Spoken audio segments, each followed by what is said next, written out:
Para quem não conhece o nosso projeto, o Urbanicidades ele surgiu como um experimento interno aos encontros do nosso grupo de pesquisa, mas como um exercício de observação sobre a cidade, sobre a nossa realidade, as constantes transformações que nós observamos na cidade, como nós a conformamos, habitamos e somos habitados, partilhamos e reproduzimos em nossas práticas. Então, a ideia e o objetivo do Urbanicidades é o de provocar justamente essa reflexão e esse debate, ampliando o diálogo para além da comunidade acadêmica. Esse sempre foi o nosso foco, por meio de sessões temáticas, utilizando dos recursos audiovisuais que incentivassem a nossa discussão. Nas edições anteriores, elas estão disponíveis no nosso repositório do IAL-USP, através do nosso site, do Layout, e também através do canal do YouTube do IAL. Estão aqui os nossos links. Nesse ano, especificamente, o Urbanicidades ele vai contar com o apoio do Instituto de Arquitetura e Urbanismo da USP, integrado ao à programação temática do 22 no IAL, que é a proposta da Comissão de Cultura de Extensão, que traz para o debate as contribuições justamente da Semana de 1922 ao Brasil, claro, sobre o ponto de vista contemporâneo, que é o nosso enfoque. Além disso, de modo muito especial nesse semestre, as sessões do Urbanicidades voltaram a acontecer no formato presencial para a nossa satisfação e justamente também aqui no Sesc São Carlos. A parceria com o Sesc ela foi para nós uma forma da gente afirmar essa ampliação das nossas discussões para além da universidade. Então foi fundamental essa parceria aqui para nós. O ciclo anual do Urbanicidades ele foi intitulado como Repensando Brasis, por meio das lentes do cinema e suas criações artísticas que a dialogam e refletem momentos decisivos da cultura nacional e nos convida à reflexão sobre as múltiplas identidades que constituem os nossos Brasis. Ele foi dividido em 2 módulos.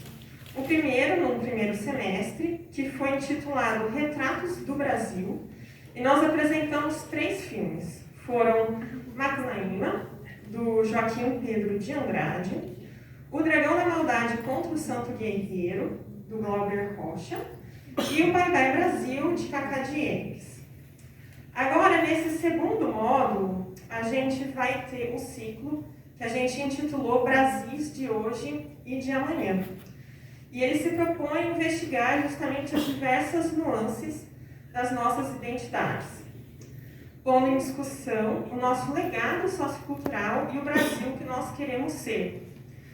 Hoje, na nossa segunda sessão desse segundo semestre, a gente vai exibir o filme Aquários, que é dirigido justamente pelo Kleber Mendonça Filho. Então, para quem ainda não conhece a dinâmica do Urbanicidades, nós começamos com a exibição do nosso filme e depois a gente passa para a conversa com as nossas 2 convidadas de hoje, que estão aqui. Serão elas a Paula Vilela, que é professora da Faculdade de Arquitetura e Urbanismo da Unisa e também atriz e diretora. E a Amanda Ruggiero, que é arquiteta e urbanista e também é professora do Instituto de Arquitetura e Urbanismo da USP, o IAL. Nós vamos contar também com a Lara Garrote, que é integrante da comissão organizadora do Urbanicidades e vai mediar a sessão aqui junto comigo. Então, para maiores informações sobre as nossas atividades do Layout e as próximas sessões do Urbanicidades, vocês podem acompanhar o nosso site, a nossa página no Facebook e também o nosso perfil no Instagram e Twitch, com algumas transmissões. Então, desde já, muito obrigada novamente e boa sessão para nós, com a paz. Continuidade à nossa sessão e iniciar nossa conversa. Essa noite contamos com a presença e comentários das nossas convidadas, Paula Vilela e Amanda Ruggiero. Paula é arquiteta e urbanista formada pela Universidade de São Paulo, no Instituto de Arquitetura e Urbanismo da USP. É mestre pelo programa de pós-graduação em Artes Cênicas da Universidade Federal do Estado do Rio de Janeiro. É atriz formada pela Casa das Artes de Laranjeiras e sócia fundadora da produtora audiovisual Filmes de Bolso. Desde 2014, é docente em Arquitetura e Urbanismo na Universidade Estácio de Sá, administrando disciplinas na área de projeto, urbanismo e teoria. Paulo, se quiser subir. Amanda é professora do Instituto de Arquitetura e Urbanismo da Universidade de São Paulo, possui doutorado pela FAUSP na linha de História e Fundamentos da Teoria das Artes, possui mestrado em Teoria e História da Arquitetura e do Urbanismo pelo IAL e é pesquisadora do Núcleo de Estudos das Espacialidades Contemporâneas e do Grupo Museu e Patrimônio da FAO. Agradecemos a presença das nossas convidadas e abriremos um espaço para uma fala inicial de 15 minutos e, em seguida, abriremos para comentários e perguntas do público. Muito obrigada. Amanda, bem.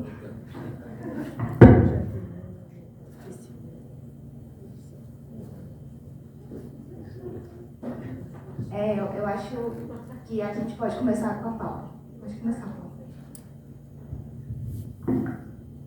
Tá aberto? Oi, gente, boa noite. Primeiro, agradecer o convite. Obrigada. É muito bom estar aqui poder debater esse filme que eu gosto tanto. Eu acho que ele é um filme... Bom, primeiro, falar um pouco do Kleber, né? O Kleber Mendonça Filho é um diretor que já tem aí uma trinca de filmes bem interessantes, né? De longa-metragem, o Som ao Redor, o Aquários e o Bacurau. Trabalham em diversas perspectivas, né, e escalas, questões sociais, né, enfim. E é um diretor que já trabalha isso desde os seus curta-metragens e tem um histórico de relacionar, né, essa questão da história individual, da personagem, principalmente com a questão da cidade, né, isso é muito legal. Não sei quem já assistiu alguma coisa do Kleber.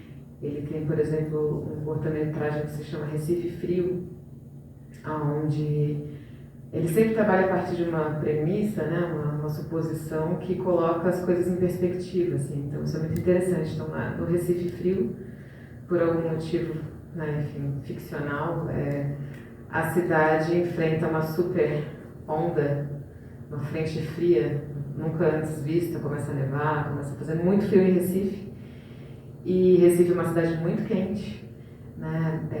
Essas torres todas, né, que a gente vê em Aquários, né, torres envidraçadas, hiperventiladas, começam a não funcionar nesse novo clima da cidade.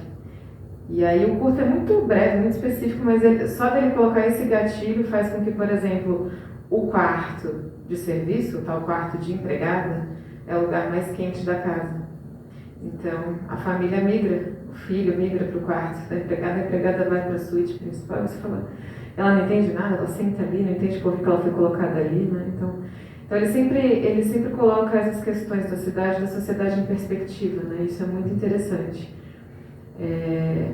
No Som ao Redor, que é o longa, né, que lançou ele como grande cineasta, assim, é um filme que eu acho que já trabalha de fora para dentro, né? Um filme que vai trabalhar a questão do bairro, da questão dos condomínios, né, dos prédios e dessa relação com a rua. Ele também sempre trabalha o gênero do terror, né, a gente percebe aqui em Aquários. Então ele sempre vai trazer essa questão do terror. E no Som ao Redor, esse terror é um pouco que ronda o bairro, né, esse medo que outros diretores já trabalharam, né, o Haneke, por exemplo, em Cachê. E essa questão dessa paranoia da sociedade, que ele vai transpor essa paranoia para o som, né? Então os diversos sons que perturbam, que enlouquecem, né? Uma moradora que é capaz de envenenar o cachorro do vizinho.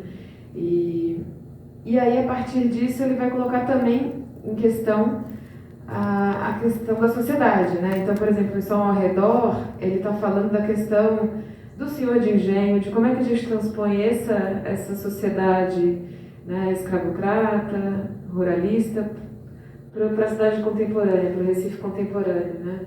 E aí ele vai trazer isso no papel dos cuidadores da rua, né, que são essas pessoas que são contratadas para fazer a ronda, e em contraposição ao grande dono de diversos apartamentos e prédios ali do bairro.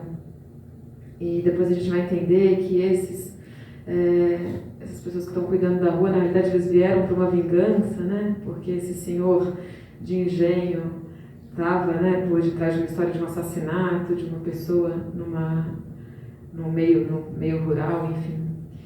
E então ele vai cruzando, né, a questão da nossa história com a questão da cidade contemporânea, com pequenos conflitos que demonstram na realidade um cenário muito maior, assim. E o que eu acho legal em Aquários, chegando até Aquários, é que, por exemplo, o Som ao Redor é de fora para dentro e Aquários é de dentro para fora, né? E o Kleber, ele é um diretor que, por ser também roteirista, né, e escrever muito bem, né, e a escrita dele já é uma escrita muito dirigida, né? Se a gente lê os roteiros dele, ele realmente escreve para a cena, assim, tudo muito pensado, os dispositivos, os signos. Algumas coisas se repetem, o garoto que vende droga na praia, do Aquários é o garoto de Som ao Redor, essa coisa no Som ao Redor, esse dono do bairro, né, o dono do mercado imobiliário ali do bairro, dos apartamentos, né, ele é um senhor que tem uma cena dele indo nadar de noite, né? Então ele vai, uma cena também um pouco de terror, assim, porque a cidade está toda apagada e ele sai naquele vazio da rua e ele entra no mar, e o mar de Recife é um mar conhecido por ter muito tubarão, né? E dá a sensação de que ele é um tubarão, né? De que ele não tem medo porque ele está indo para o seu próprio meio, assim, né? Na calada da noite, voltar para os seus. E o Kleber faz essa inversão com a Clara, né? Ela é uma desbravadora de tubarões, ela não tem medo dos tubarões, né? Ela enfrenta esses tubarões. Então eu acho que ele faz uma contraposição assim, muito interessante é um espelho, né? Aquários e Som ao Redor, só que no Aquários a gente está falando de dentro para fora, então a gente está individualizando, é uma moradora, é um apartamento, as cenas são muito cenas de interior, né? São sempre cenas mais de dentro, a gente vê a vida da Clara, a casa da Clara, tudo da Clara, né? Parte 1, parte 2, parte 3 da Clara, né? Então é um universo mais interior para discutir também esse universo exterior, que eu acho que daí ele faz uma coisa muito legal no filme, que é colocar tudo em perspectiva, né? Ela é uma protagonista, ela é uma heroína, uma grande heroína, mas também é colocada em perspectiva, né? Ela pertence a uma determinada classe social, ela pertence a uma elite, né? Como a própria filha disse, fala, não foi você que construiu esse patrimônio, né? Os próprios acessos, né, informações privilegiadas que ela tem ali do jornalista, ela faz parte de um meio, de uma elite que, enfim, também é uma elite cultural, uma elite intelectual, mas, né, o Diego até brinca, né, o Carrão, na cena, que é uma das melhores cenas, assim, eu acho que feitas, uma cena longa, né, que eles estão ali no embate, ele até brinca com essa questão tão racista da nossa sociedade, né, de ironizar a cor da pele dela, né, para fazer um sarcasmo com ela. Então o Kleber, ele também coloca a heroína em perspectiva, né, quando ela passa, né, ela transpõe o Pina para ir para Brasília Teimosa, você é quase da família, né, essas coisas, ele vai colocando tudo isso, né. Então, por mais que ela seja uma heroína que está ali, né, batalhando por aquele lugar, que é importante, né, a questão da especulação imobiliária em Boa Viagem, no Recife como um todo, enfim, é uma questão muito forte, né, não à toa tem uma cena maravilhosa que eles estão fazendo aquele clube do riso, né, e tem uma câmera ali em contra-plongé que está pegando só aquelas torres mais horrorosas, né, aquilo, e eles gargalhando, né, ela faz uma sátira, né, dessa paisagem que é esse lado de Recife, assim, que é um lado onde tudo se expõe, né? A gente tem, Estelita está logo ali, a gente tem o Pina, a gente tem Boa Viagem, a gente tem Brasília Teimosa, que agora, né, já passou até por uma obra, uma abertura de uma grande avenida que se chama Brasília Formosa. Tem um filme do Gabriel Mascaro que é muito interessante, que se chama Brasília Formosa, que é sobre isso, a realocação para um conjunto habitacional muito distante de pessoas que moram na Brasília Teimosa, e as pessoas insistem em voltar para aquele lugar, né, porque o conjunto é muito afastado, a vida está toda ali, a urbanidade, né, pertencimento. Então é um lugar de Recife, onde está tudo colocado, assim, né? E aí essa personagem, eu acho que ela simboliza todas essas frentes, né? De fora e de dentro dela, né? Porque ela também está numa posição específica ali. E é maravilhoso, aquele edifício ele existe, né? Ele se chama Oceania, não se chama Aquário, se chama Oceania.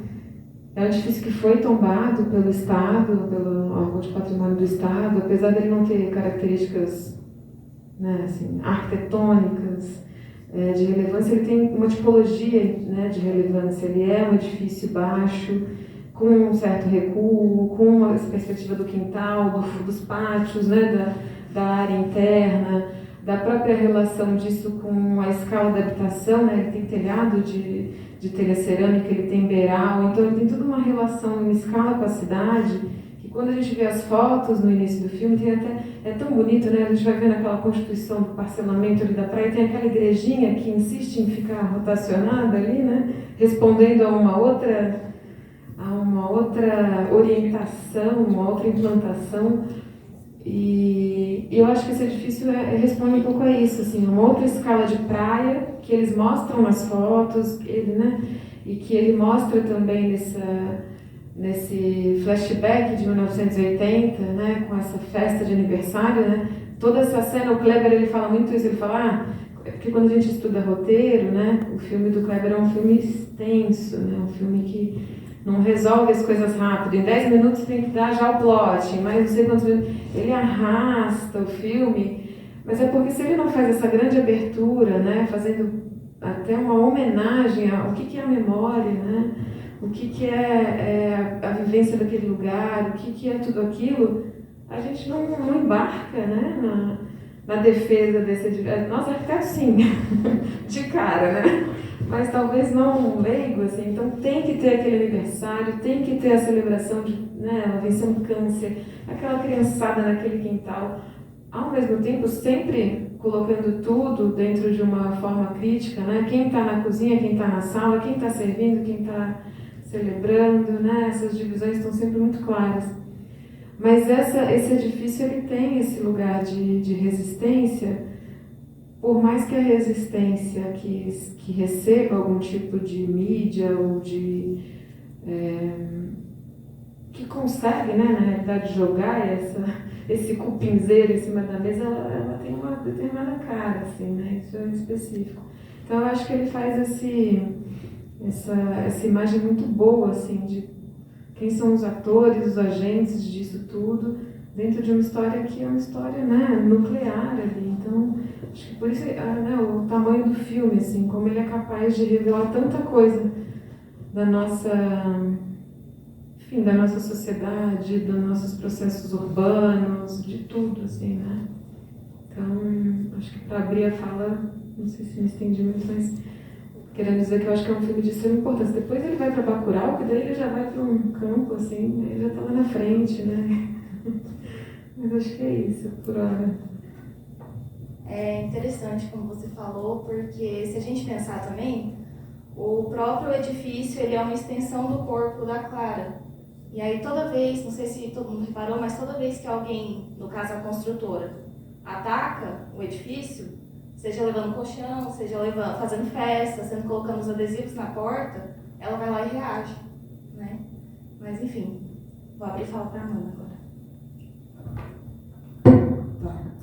Bom, boa noite a todos. Eu queria agradecer o convite da Bárbara, da Lara. É um prazer, uma honra estar aqui com você também, Paula.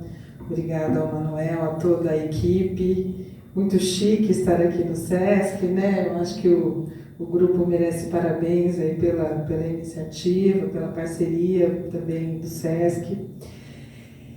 Bom, eu acho que foi bárbaro, né, as questões que você colocou, Paula, e acho que você, de dentro do cinema, né, fala com uma propriedade de quem atua, de quem lê roteiro, né, que eu acho que é muito legal para a gente que trabalha com a linguagem, pensa tudo isso, né. E aí eu acho que assim, eu fiz um roteiro que te fala, na verdade, algumas questões que eu não queria deixar de passar, né, que eu acho que são interessantes. Bom, né, você fala desse protagonismo da mulher, né, da personagem, da Clara, que eu acho que é super, né, presente, forte, né, dela enfrentar as questões, a sexualidade, né, como que isso está, e essa relação da memória também, né, com essa sexualidade. Aí eu acho que tem um elemento cênico que é bárbaro, que é a cômoda, né, que ele está sempre presente, né, então essas marcações que ele faz na cena, com o objeto, com a memória e com o espaço.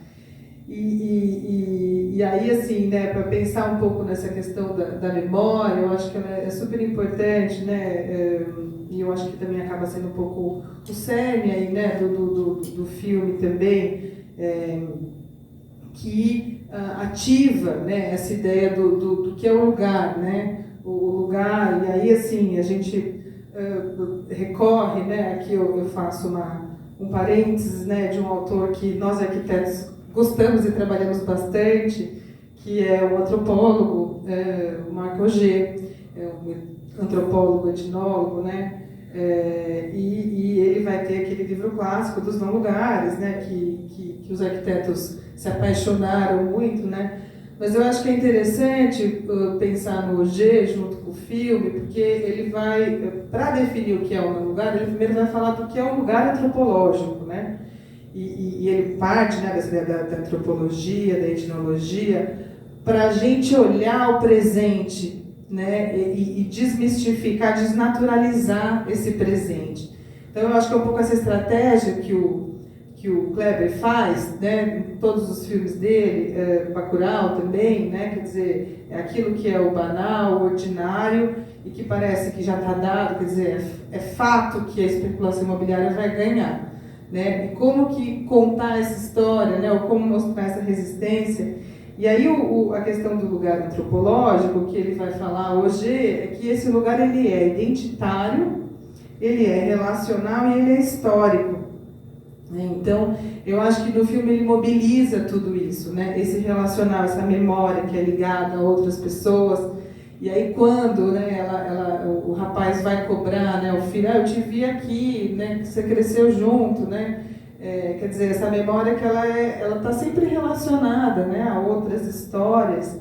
E o menino, né, agora eu não sou mais, né? Então, assim, eu acho que tem a ideia da lembrança, mas tem também essa movimentação, né, do que acontece. E assim, eu acho que tem uma questão que é interessante, que hoje fala, né, e eu acho que está muito isso presente no filme também, quer dizer, o habitante desse lugar antropológico, ele não faz história, né, ele vive na história.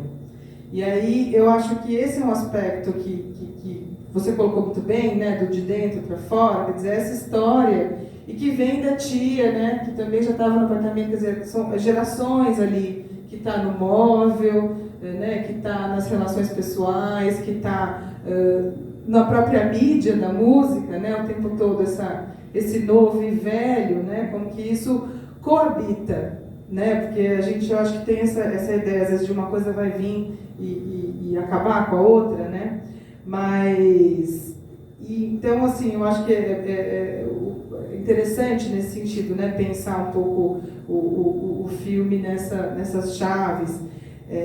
E eu tenho aí também uma outra relação, que é a do indivíduo, né, nesse movimento de resistência, né, que ela acaba sendo esse ponto, né, a gente pensar os outros, né, quantos e como isso está acontecendo hoje, né, assim, me veio o movimento Pro Pinheiro, né, o movimento da Vila Mariana, quer dizer, toda essa especulação que atua aqui em São Paulo, no Recife, em Fortaleza, em várias cidades, né, e como é necessário, e aí acho que o Bacurau fala isso bem, né, ele trabalha já a coletividade nesse aspecto, né, porque ali ela acaba sendo unitária, né, ela é a louca, né, que não vendeu.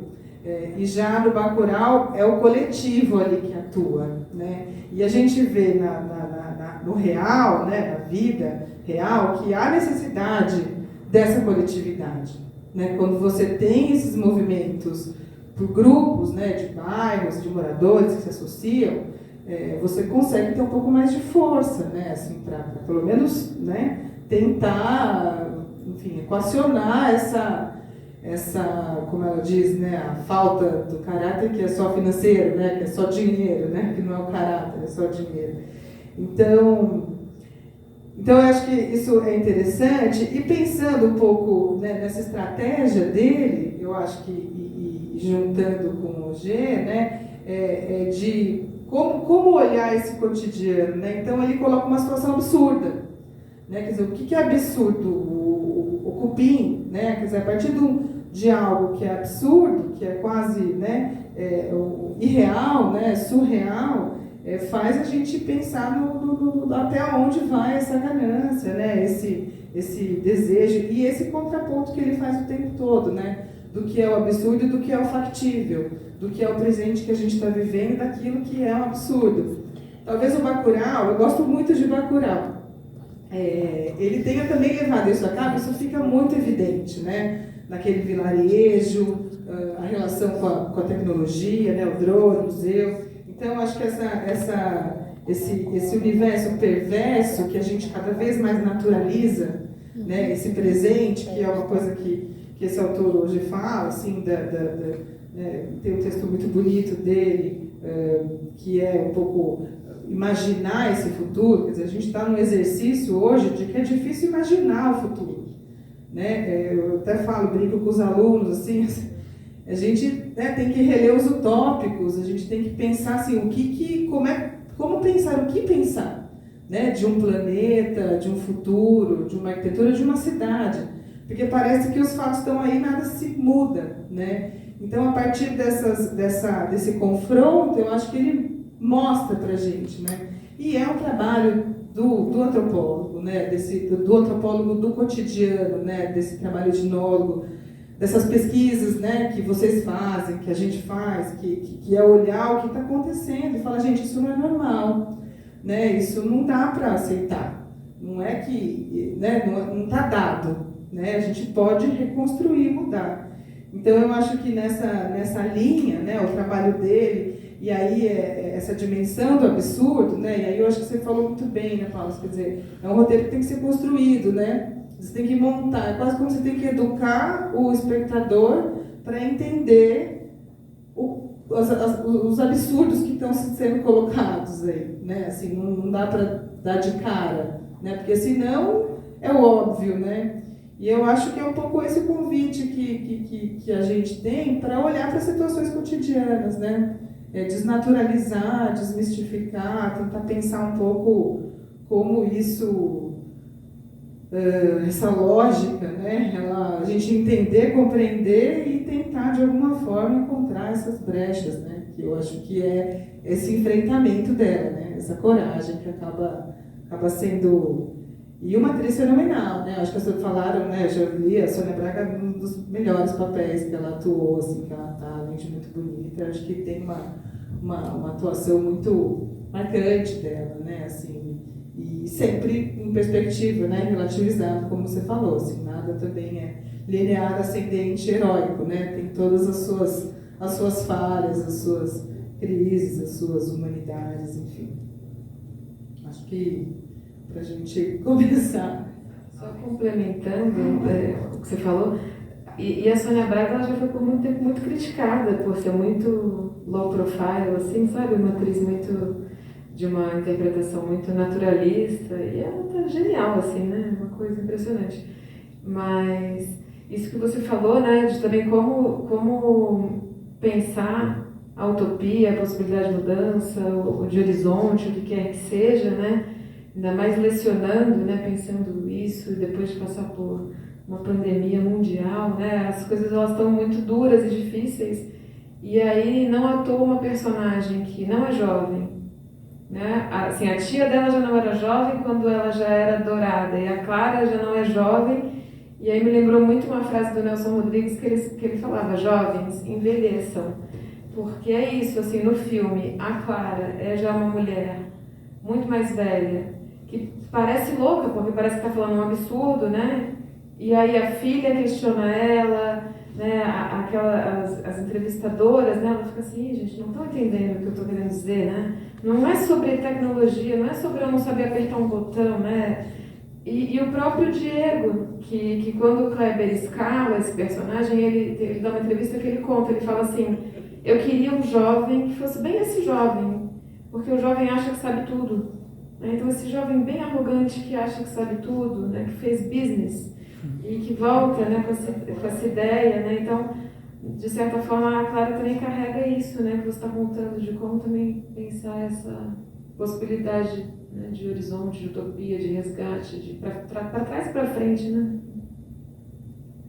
Bom, gente, nesse sentido, eu vou fazer uma pergunta e aí logo em seguida eu já vou abrir para ver se alguém do público também quer fazer tem alguma questão. Aquários fala de memória, lembrança, história, resistência, especulação imobiliária e muitos outros temas. Percebemos logo de início essa relação com o passado, seja nas fotografias antigas de Recife, no aniversário da tia Lúcia, dos discos de Clara e vários outros objetos que possuem essa acumulação de tempos históricos que se justapõem e criam esse convívio afetivo do passado no presente. Né? E é justamente por isso que a Clara vai refutar a oferta do apartamento e tudo mais.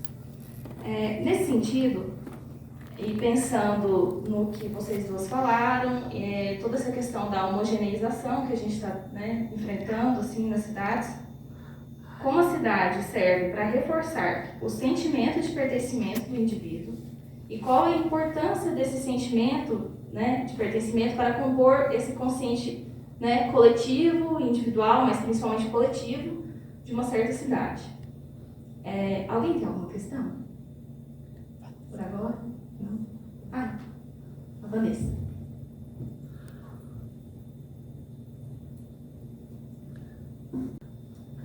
Eu vou só complementar um pouco do que a Laila falou também. Mas pensando então nesse processo também de homogeneização, verticalização na cidade, tem então uma cena, né, quando a Clara volta do bar e ela acaba se sentindo, ela acaba observando os prédios ao redor como se fosse um sufocamento, né, sendo inclusive assim até pressionada, né, nesse ponto. E aí então acho que entra muito a questão dessa questão da memória,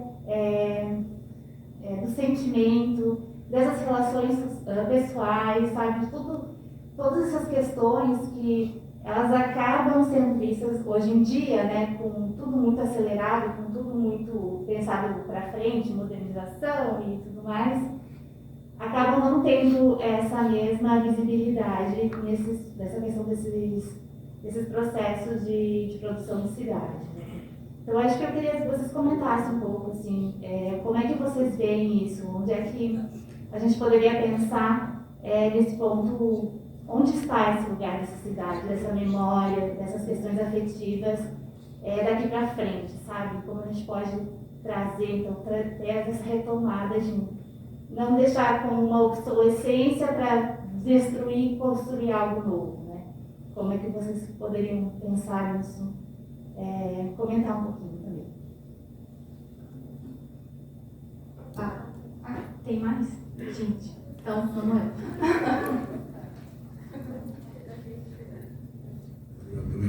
Não, super rápido. Pensando no nome do ciclo, Repensando o Brasil, qual a mensagem que vocês acham que Aquários deixa para o Brasil de hoje?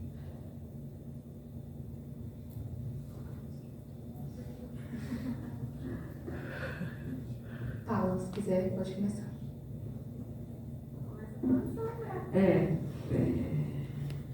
Meu Deus.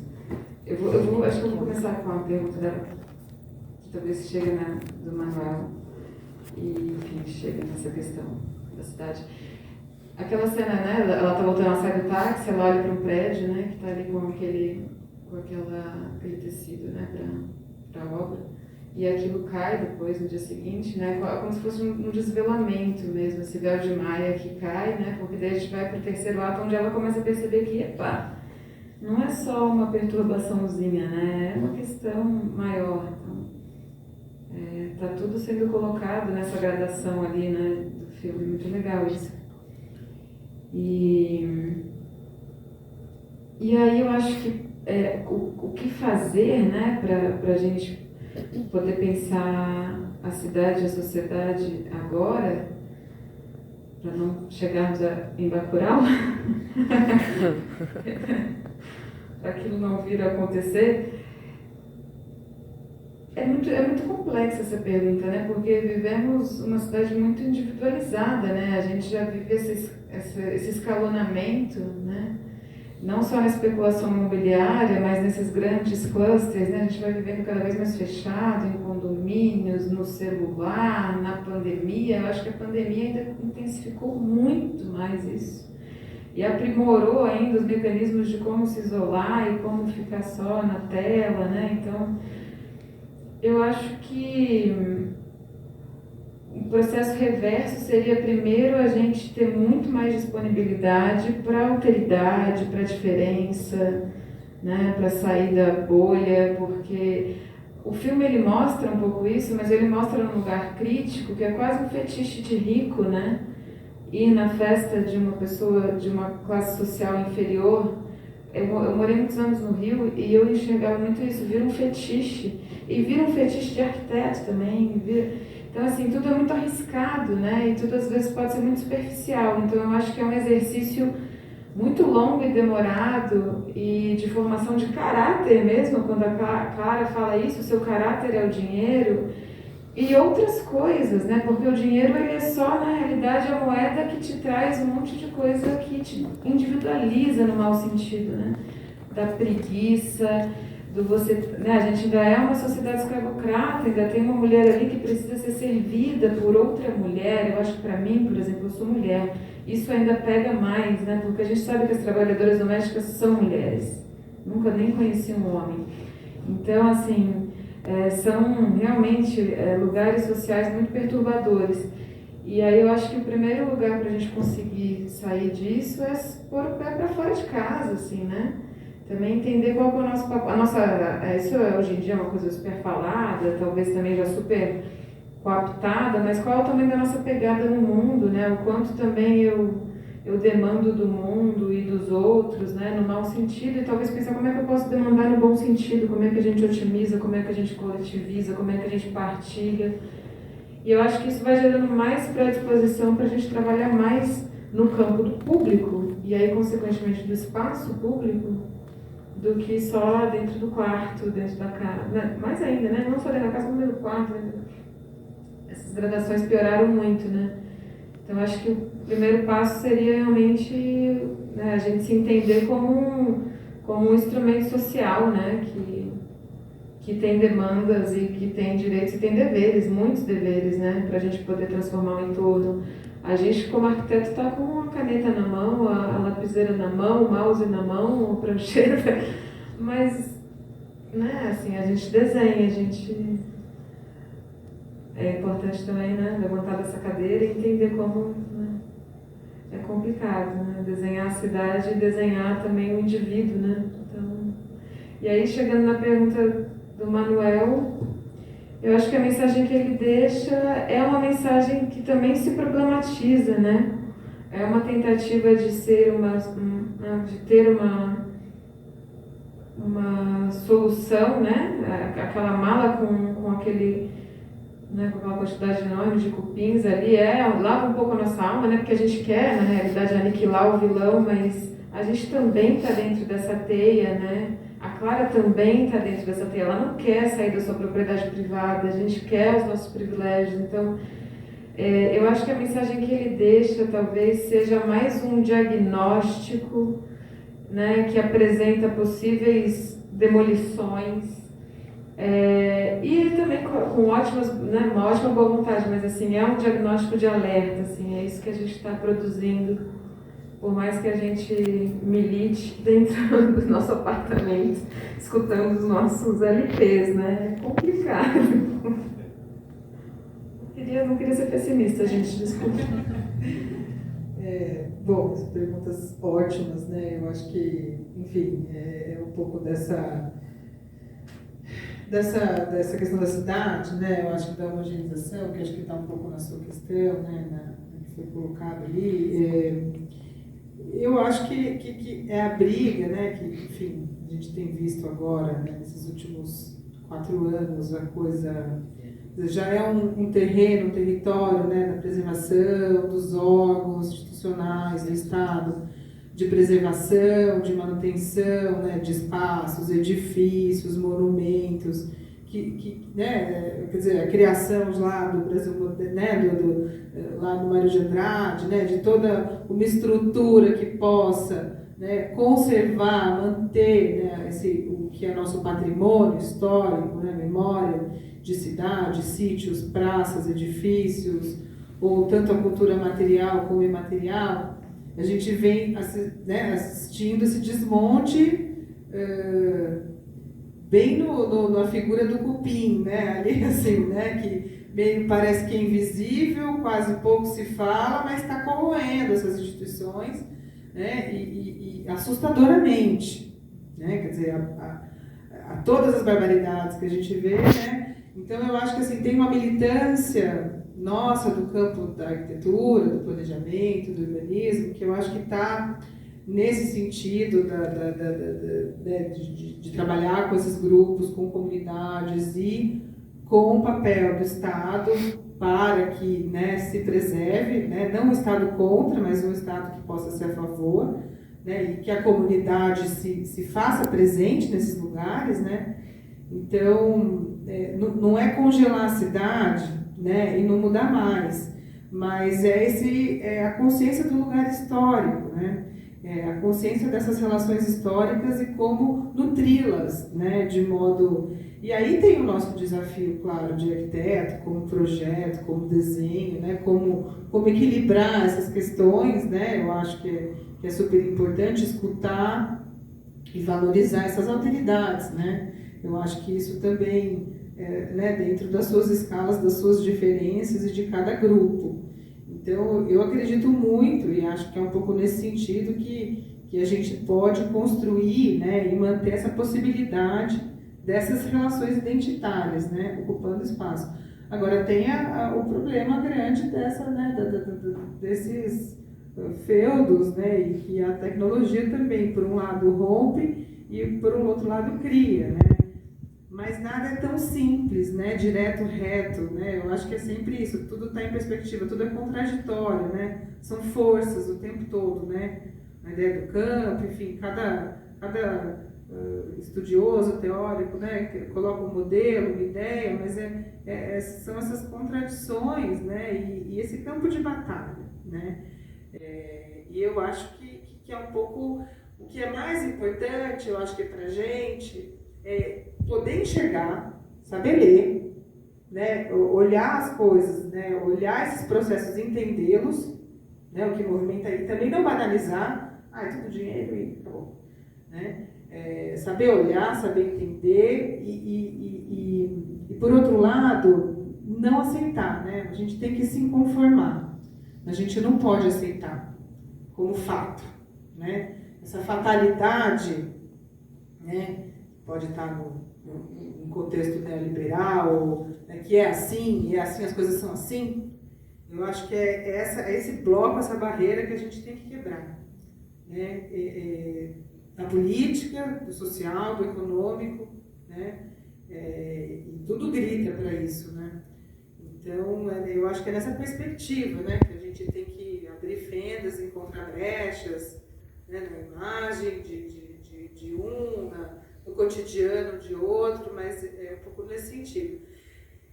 E eu acho que a mensagem, né, que a pergunta não é do filme, né, do Aquários para os ciclos e para o Brasil, eu acho que também um pouco nesse sentido, né, da ideia da resistência, né, da necessidade da resistência, do enfrentamento, porque também só quando a gente teve possibilidades, né, de resistir, de enfrentar de modo radical, né, eu estava conversando com o Luciano, falou, essa palavra radical vai te levar para um outro cuidado, né, eu acho que é mais o absurdo, né, pensando no filme, mas nessa possibilidade de encontrar formas de resistência, né? Eu acho que a lição do filme é um pouco essa, né?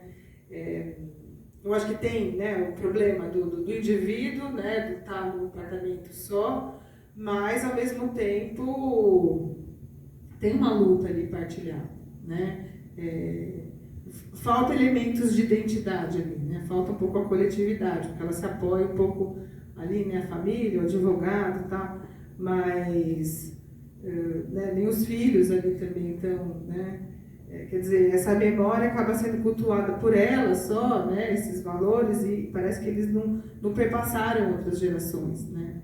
Engraçado quando ela fala para a filha, né, quando você quer vintage e quando você não quer velho, né? É bem isso, assim, né, essa dualidade das coisas, né? Então eu acho que talvez né, a lição do filme é um pouco... Poderia ser talvez um pouco mais otimista do que a Paula, né? Tem uma tendência, assim, tem hora que não, mas às vezes eu sou, a maioria das vezes, mas eu acho que é um pouco essa lição, né? Da coragem, né? Do enfrentar, né? Não importa quem.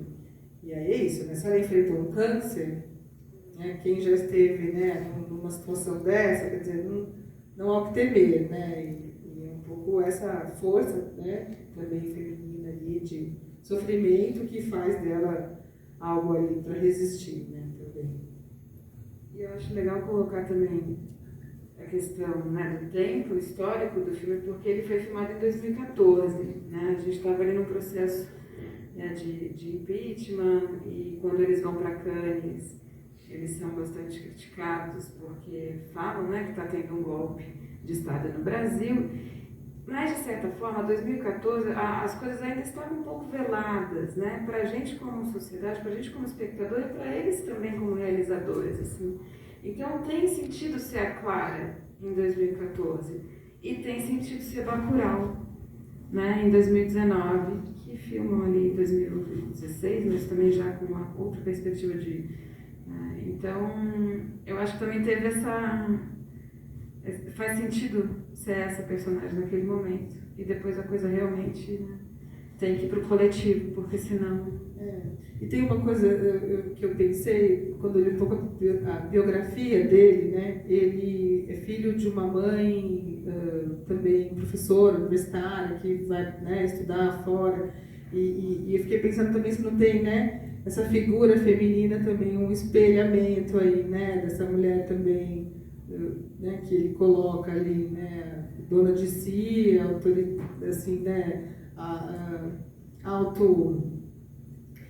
autocentrada, né, estudiosa, intelectual, que produz também, né, que pensa, enfim, nessa brincadeira aí, né, do roteiro e da vida pessoal e do cinema.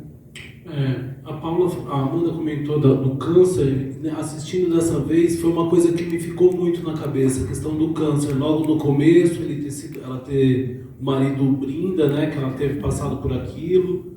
Depois, lá na frente, a gente vê que ela não tem o peito. Na hora que ela vê a empregada roubando ali, está sangrando. Que leitura que você faz do câncer, Paula, para além dessa questão da resistência dela? Ou o que será? Será que é isso? Como é que você fez essa leitura?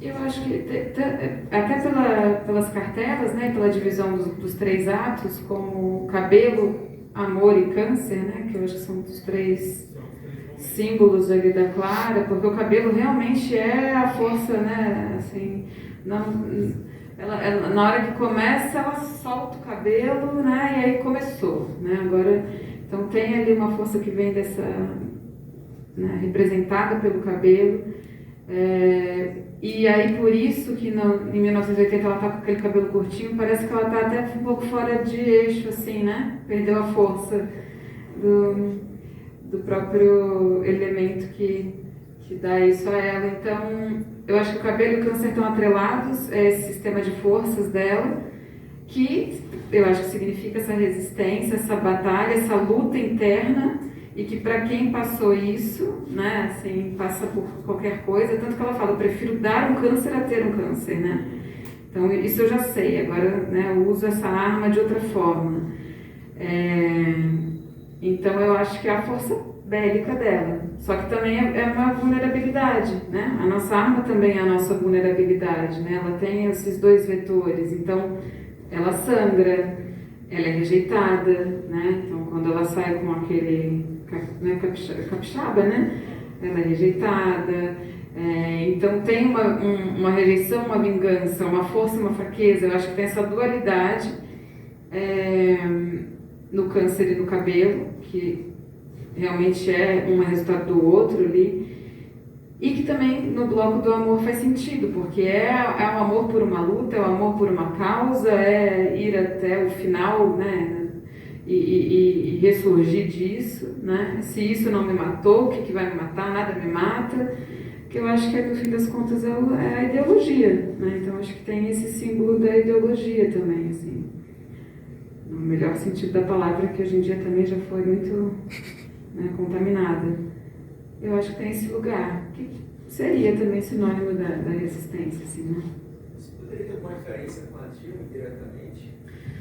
Com a Dilma? Não sei se agora que o Dilma falou que a gente sabe se poderia ter alguma relação direta. O Kleber, ele cita muito a Dilma, né, em algumas falas dele, porque realmente foi um momento ali, né, ele fala disso e a gente viu, assistiu uma mulher a ser, né, enfim, metralhada de forma talvez nunca antes vista, né, somos uma sociedade muito machista ali, mais do que um processo de impeachment, né, qualquer, era um processo de impeachment profundamente machista e misógino, né, e ter, por exemplo, né, o julgamento da Dilma, que ela fica ali não sei quantas horas, 16, não sei quantas horas se passam, que ela fica ali sentada, né, assim, com um grau de dignidade, acho que visto por nenhum parlamentar, nunca, em nenhum momento.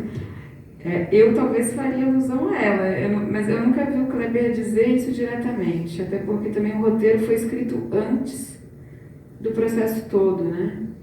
Mas a coincidência e o momento é ótimo, né?